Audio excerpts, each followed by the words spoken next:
négligeras plus jamais la spiritualité quand tu te rendras compte de l'impact qu'elle a sur ta réalité. Quel est l'impact de la spiritualité selon toi, vu ton expérience, tout ce que tu as vu, etc.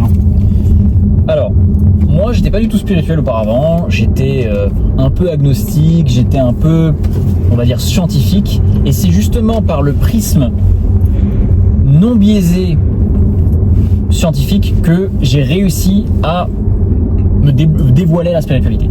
En fait, moi j'ai toujours aimé Einstein, et Einstein disait souvent Dieu ne joue pas au dé avec l'univers. C'est-à-dire qu'en fait, le hasard n'existe pas. Dieu n'a pas créé l'univers ou n'a pas créé la Terre par pure chance.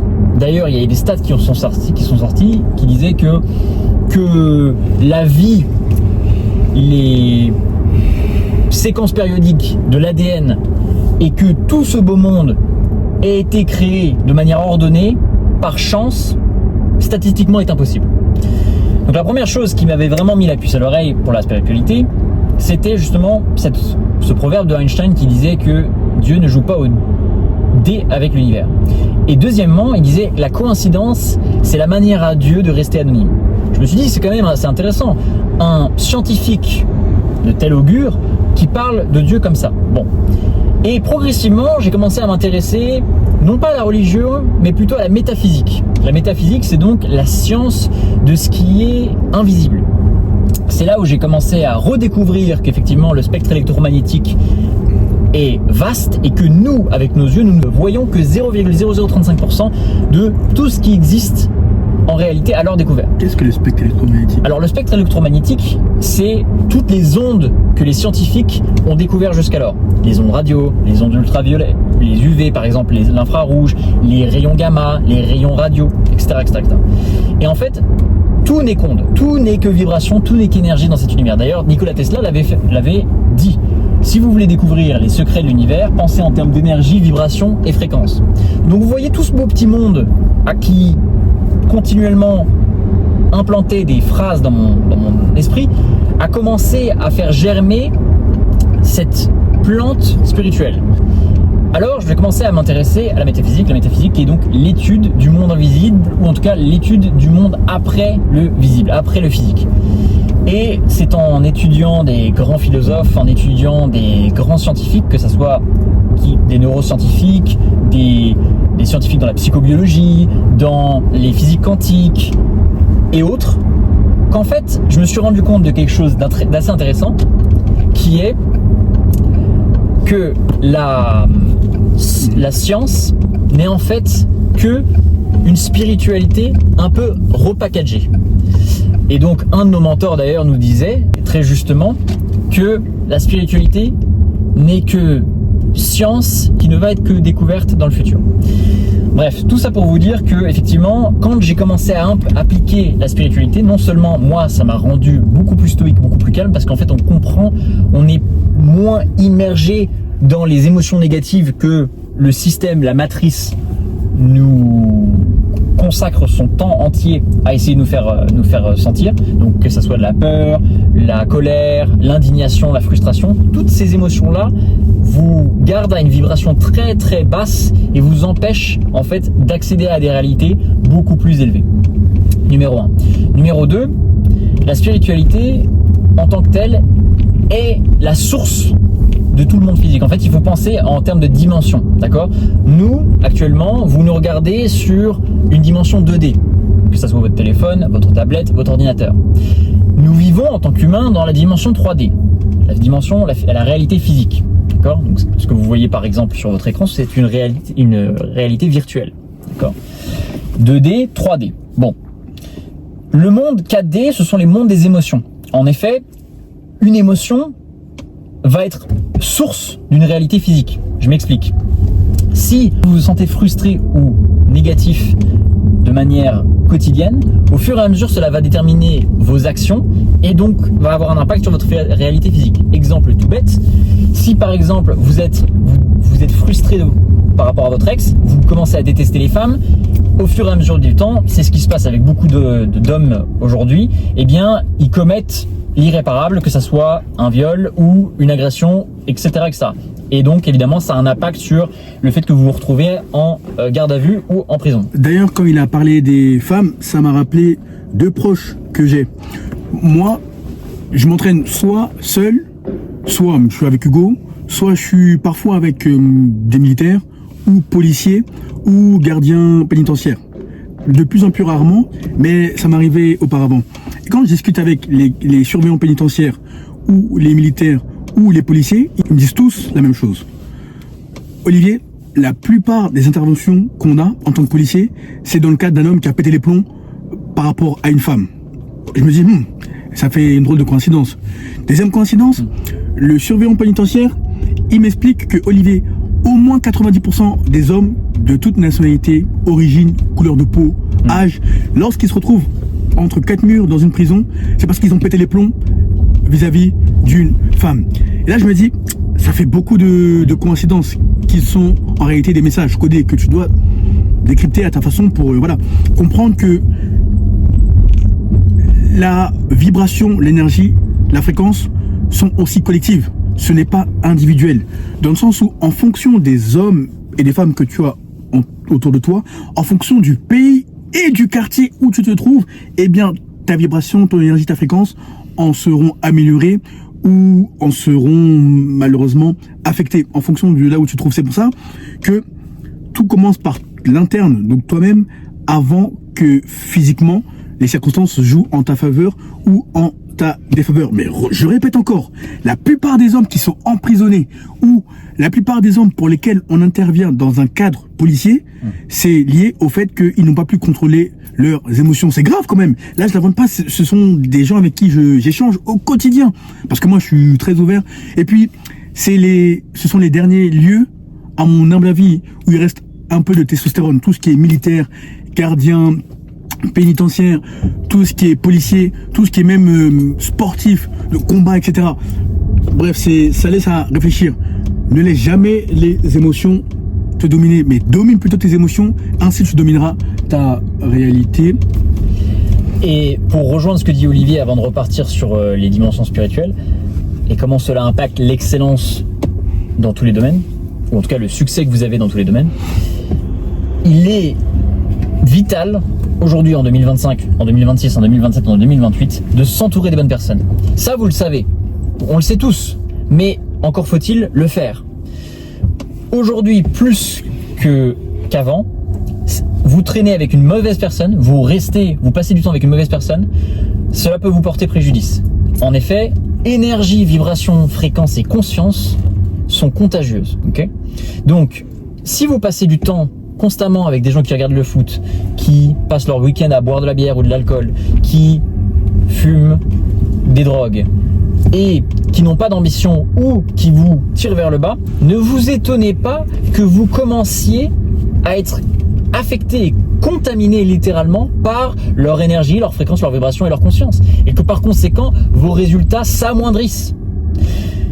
Donc, il est extrêmement vital que vous soyez dorénavant, à partir de cette vidéo, extrêmement sévère sur les personnes que vous côtoyez, les personnes que vous acceptez dans votre entourage. D'ailleurs, tu remarqueras que plus tu t'entoureras de personnes positives, et plus, en fait, les idées, les perspectives positives quant à ce que vous pouvez faire fuseront, ça fusera, au point où vous aurez l'impression que vos têtes chaufferont. Et ça, c'est un bon signe, c'est positif. Dans le sens où, lorsque vous n'êtes qu'entre personnes positives, eh bien, la réussite, la productivité sont votre quotidien. Dans le sens où vous n'acceptez pas la médiocrité. D'ailleurs, moi, j'ai commencé à constater ça quand j'observe, et quand j'observais plutôt auparavant, les hommes qui sont toujours négatifs, les sujets de conversation ne volaient pas très haut. Ça allait du football, ça allait de ce qu'un tel a réalisé, tout en le critiquant, bien qu'on n'a rien foutu nous-mêmes. Ça allait de la femme de l'autre, de telle femme. Bref, aucune élévation, aucune ambition, uniquement paradigme du survivant. Consommation, jouissance, dopamine, procrastination. Comment veux-tu réussir avec un entourage aussi étroit d'esprit et de conscience. Ça n'arrivera jamais. Même si tu es dans ce cabinet ministériel, dans ce cabinet présidentiel, ta zone grise, ta zone de génie ne t'épargnera pas de faire le tri au niveau de la conscience des gens. Dans le sens où il faut que les hommes que tu admets dans ton entourage soient multidimensionnels, qu'ils aient conscience de la spiritualité, de la métaphysique, du business, de la diplomatie, bref, de ce qui fait d'un homme un être complet, accompli. Et tu remarqueras que j'ai bien dit les hommes et pas les femmes. Pourquoi? En tant qu'homme, tu peux reprogrammer les femmes. En tant que leader, tu peux reprogrammer les femmes. Si tu t'y prends de la bonne manière, elle suivra ton lead. Et tu verras que tout se passera pour le mieux. Pour revenir donc sur les dimensions, la dimension 3D est créée par la dimension 4D. La dimension 4D qui est la dimension émotionnelle. Alors attention, il est important de rester stoïque face à l'adversité et de contrôler ses émotions. C'est ce que vous enseigne Olivier via son format gratuit. Mais qu'est-ce qui crée donc les émotions? Eh bien, c'est la dimension 5D. La dimension 5D, la dimension, le plan mental, la dimension mentale. En effet, par exemple, quand vous avez une pensée que vous répétez quotidiennement, constamment, cela va forcément créer une émotion associée. Par exemple, si vous vous dites « Ah, le monde est injuste », constamment, ou « Cette personne est meilleure que moi », qu'est-ce qui va se passer? Au fur et à mesure du temps, vous allez, votre biais d'attention et votre RAS. Ah, ce sur quoi tu focalises constamment ton attention et le fait que ton cerveau te montre toujours les signes qui concordent avec ce que tu cultives intérieurement.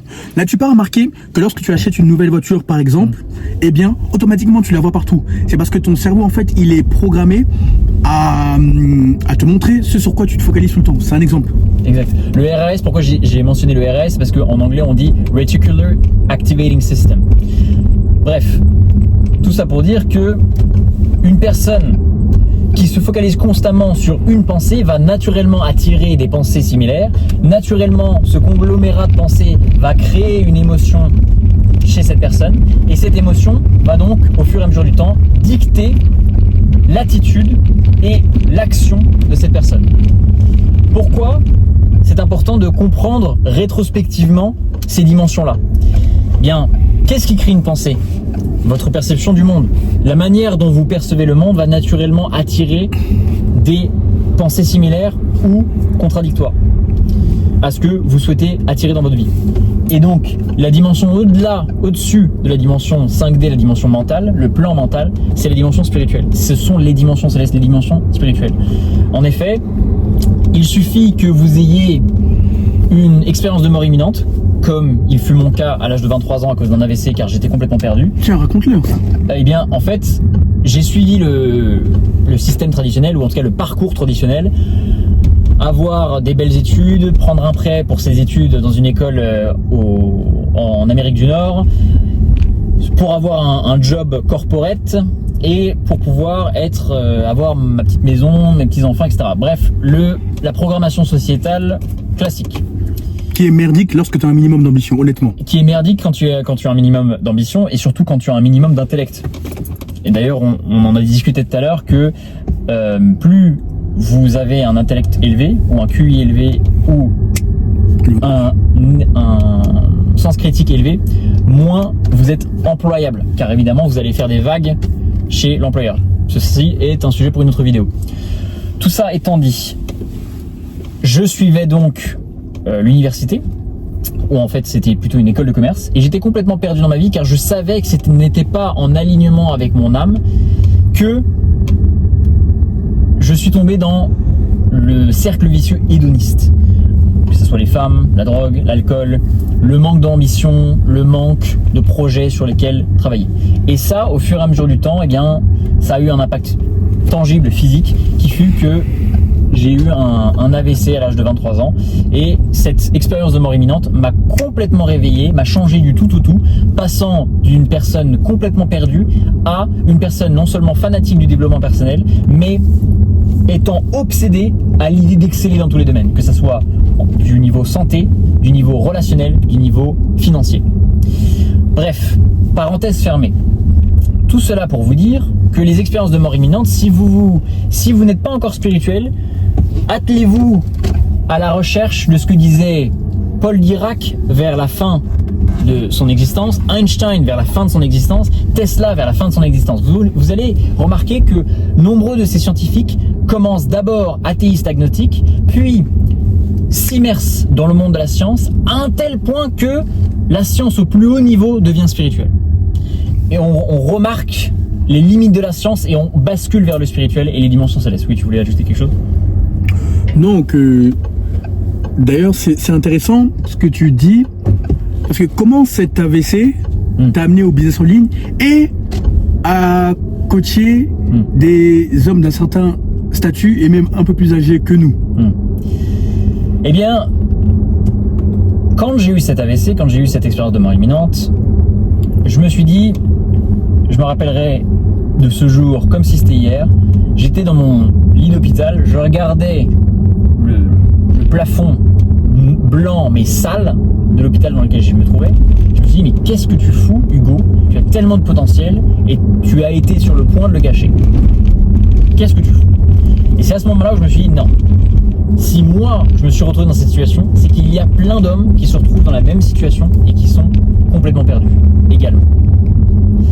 Et donc, j'ai commencé à être un fan de développement personnel, j'ai commencé à travailler sur mon corps, à développer un physique et un corps de dieu grec, un mental stoïque avec les bonnes habitudes de mindset.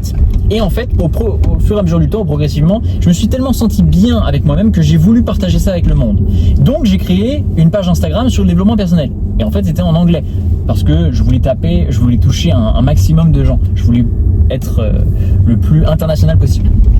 Comme ça que j'ai créé ma première page de développement personnel qui était à l'époque J. Chris Mentor. Et en fait, au fur et à mesure du temps, donc j'aidais des gens en mindset, en discipline, avec des bonnes habitudes. Et ça a complètement explosé. Jusque après, j'ai investi dans mon premier mentor justement pour le business en ligne, développement personnel en novembre 2020 et en avril 2021, je tapais les 5 chiffres faciles par mois. Et évidemment, par souci de transparence et d'authenticité, je partageais ces résultats-là sur cette page. Les personnes ont commencé à me poser des questions sur le business en ligne. C'est comme ça qu'ensuite, j'ai mentoré des gens sur le business en ligne. Et progressivement, je me suis rendu compte que l'argent, c'est très bien, mais ça ne fait pas tout. Et donc, je suis tombé dans le piège dans lequel de nombreux millionnaires tombent, qui est l'argent ne fait pas le bonheur. Parce que quand à un certain stade, on a beau avoir tout ce qu'on veut, on se rend compte que ça ne comble pas le vide interne. Et c'est là où j'ai commencé à m'intéresser férocement sur les domaines de neurosciences, psychobiologie, physique quantique, métaphysique et spiritualité. Et c'est à ce moment-là, quand j'ai réussi à maîtriser cet ensemble, et j'ai appliqué ça férocement sur tous les domaines de ma vie, que ce soit santé, relationnel et financier, c'est là où j'ai réellement trouvé une sérénité d'existence et j'ai pu décupler mon impact. Et est-ce que tu as eu des pensées limitantes? Dans le sens où tu étais compétent et tu es compétent. Il y a je pense à un client en particulier qu'on connaît, qui a 38 ans, qui est très très bien, qui est d'une famille extrêmement aisée. Et le fait qu'il te contacte, est-ce que tu as eu des pensées limitantes? Comment tu l'as géré en sachant que c'est un très fort tempérament? Comme tout, au début, c'était une expérience nouvelle. Donc, le propre de l'humain, c'est d'avoir peur du nouveau et d'avoir peur de l'inconnu. Donc, effectivement, il y avait un peu de stress qui était produit au tout début. Mais en fait, au fur et à mesure du temps, je me suis rendu compte que peu importe le statut extérieur que nombreux de personnes qui ont beaucoup de succès ont, la majorité des gens ont ce manque spirituel, ont ce manque métaphysique, ont ce manque interne. Et ça m'a ouvert le champ des possibles. Et c'est à partir de cette personne que nous connaissons que aujourd'hui, je mentore des gens de 20 à 70 ans, que ce soit des docteurs, des individus ambitieux, des entrepreneurs à succès, des célébrités ou des personnages publics de tout âge, de tout domaine, mais souvent qui ont un certain succès. Et en fait, on se rend compte que tout ce dont on vous enseigne dans ces contenus gratuits, ce sont les choses que les élites applique férocement pour atteindre des sphères stratosphériques et des réalités que vous ne soupçonneriez même pas. Vas-y.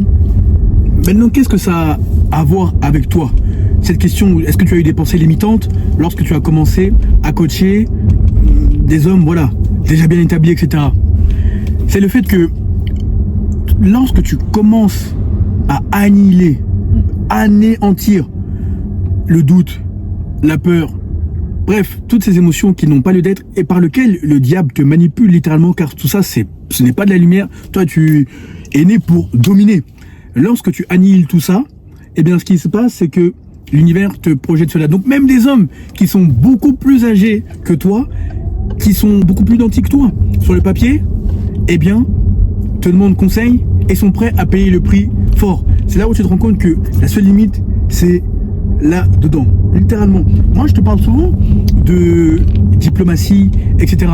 Mais je ne suis pas le plus intelligent. Hein. J'ai pas fait l'ENA. Je me suis juste arrêté à mon Master 1.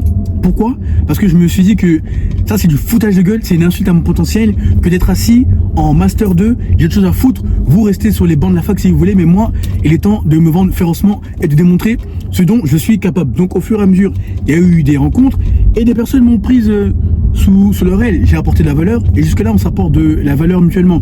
D'ailleurs, tu verras ces fameux mentors en finance, spiritualité et en diplomatie au moment venu, mais c'est juste qu'on est vraiment très pris, vu les dossiers qu'on gère de part et d'autre, et faire des vidéos, ça prend énormément d'énergie, donc tu les verras. Mais tout ça pour dire que moi, j'ai compris que là-dedans, c'est la seule limite.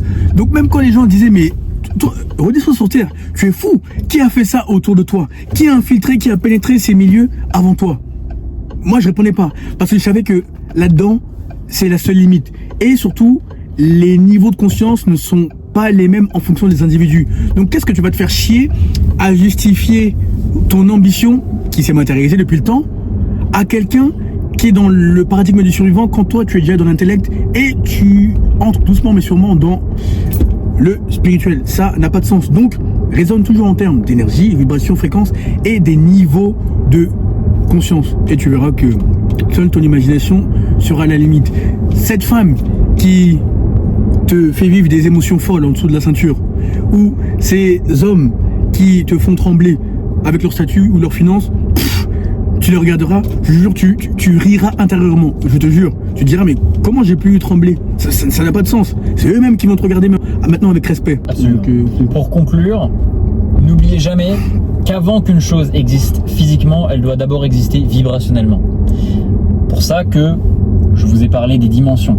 Le spirituel, les dimensions célestes, dimensions spirituelles, la 6e dimension et au-dessus, créent la dimension mentale qui est la 5D, la 5 dimensions, crée les émotions qui est la 4D, qui naturellement matérialise la 3D, donc la réalité physique, par vos actions. Lorsque vous arrivez à comprendre cette chaîne de cause à effet, et que vous avez plus de prise de conscience sur comment les choses naturellement au fur et à mesure du temps sont créées dans votre réalité, vous n'allez plus du tout être victime de votre réalité, mais vous allez bien être créateur de votre réalité. Écoute, visualise le contenu, écoute, médite, mais surtout applique férocement le contenu, obtiens des résultats phénoménaux et comme d'habitude, en description de cette vidéo, tu as 2 liens. Premier lien, tu as mon Instagram. Tu as juste à m'envoyer le message pouvoir afin que nous échangeons, que je m'assure que tu corresponds à mon programme, que ça fait sens que nous travaillons ensemble et surtout que tu es prêt à investir sur toi. En effet, je privilégie la qualité à la quantité. Je ne travaille pas avec tout le monde. Deuxième lien, tu as mon agenda digital. Cette fois-ci, nous échangerons de vive voix afin que, encore une fois, je m'assure que tu corresponds bien à mon programme, que ça fait sens que nous travaillons ensemble et que tu es prêt à investir sur toi. Applique férocement le contenu. Bonne réussite comme d'habitude. À très vite. À très bientôt.